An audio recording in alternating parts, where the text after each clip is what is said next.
Bueno amigos, le damos la bienvenida en este nuevo año y aprovecho para desearle muchas felicidades en este año 2022 a la doctora Yaritza López Robledo, psicóloga clínica con práctica forense. Doctora López, ¿cómo está? Saludos, muy bien. Feliz nuevo año para ti y a todos los televidentes. Muchas gracias, igualmente. Bueno, doctora, tenemos que ya entramos en año y también en materia, y una de esas materias importantes, yo creo, se da en estas diferencias y yo diría conflictos que realmente se desarrollan entre los padres cuando están, yo diría casi, deberíamos decir discutiendo, pero muchas veces es peleándose la custodia de los niños y además de la custodia, pues realmente la relación entre los niños y los padres, cada uno por separado, uno por un lado y el otro por el otro lado. Y sé que eso tiene que ver con un término que se conoce como enajenación parental. Así que me gustaría, doctora, que nos centráramos en este tema hoy y que nos hable, comenzando por definir qué es enajenación parental.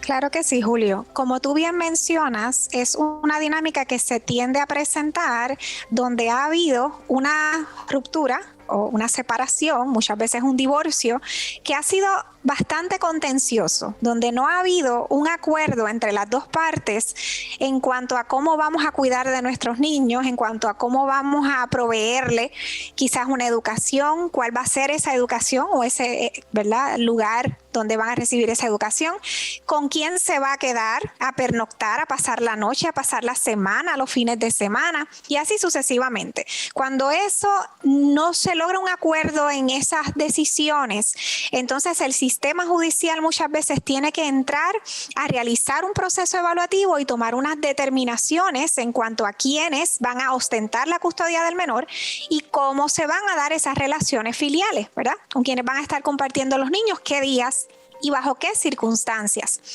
La enajenación viene a ser entonces estas dinámicas donde uno de los progenitores de alguna manera influye sobre su hijo o sus hijos para separarlo y provocar que ese niño rechace a ese otro progenitor y no quiera compartir con ese otro progenitor.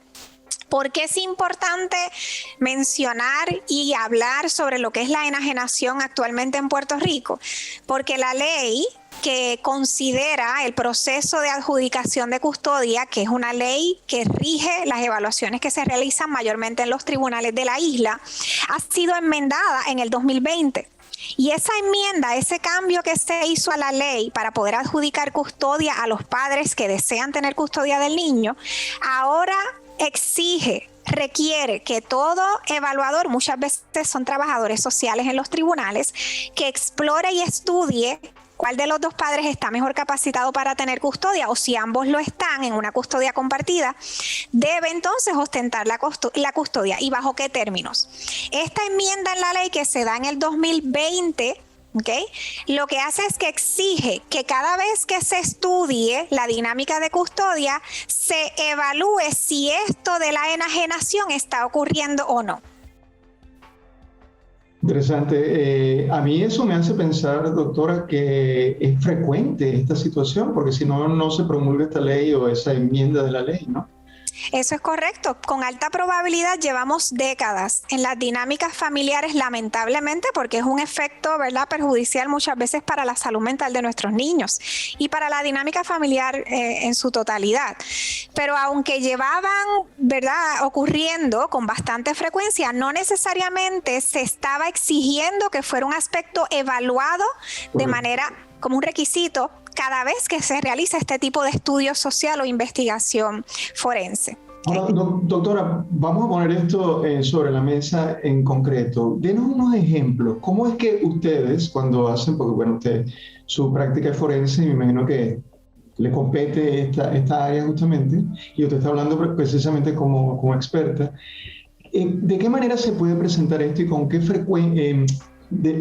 frecuencia exactamente ustedes lo ven en la práctica, pero ¿de qué manera se presenta? Realmente mi pregunta es, ¿cómo identifican ustedes que un padre está en esta posición, digamos, de enajenación? Sí, muchas veces de hecho, es dentro del mismo núcleo familiar el otro padre, el que ha sido enajenado o alienado, el que detecta que algo puede estar ocurriendo porque empieza a notar unos cambios en su hijo o en sus niños. Entre estos cambios, uno de los principales que levanta bandera de la posibilidad de la enajenación es que el niño se resiste a irse a compartir, a pasar las noches, a pasar el fin de semana con el otro cuidador, ¿ok? No quiere ir. A veces hacen comentarios bien fuertes de que detestan, de que no quieren, de que esa otra persona es mala.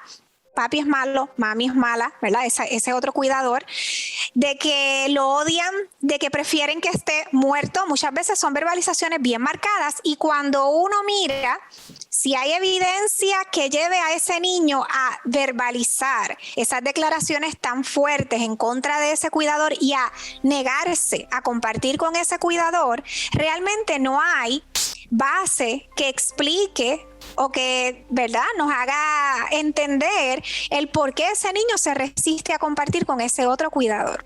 Ante esa ausencia de evidencia y con un historial de una buena relación entre ese niño y ese cuidador, pues el padre o la madre empieza a sospechar, aquí tiene que estar pasando algo, porque mi hijo no era así, teníamos muy buena relación.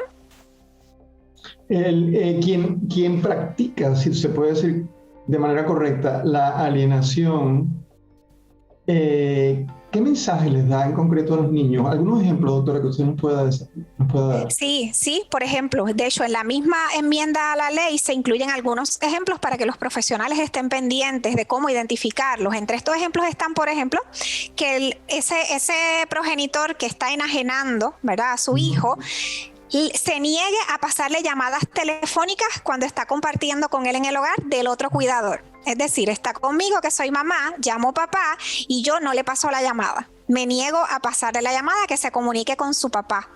De pronto su papá le manda una ropa y yo la guardo o la boto o la destruyo o la critico de que es una ropa fea, de que no te la vas a poner porque eso no te queda bien.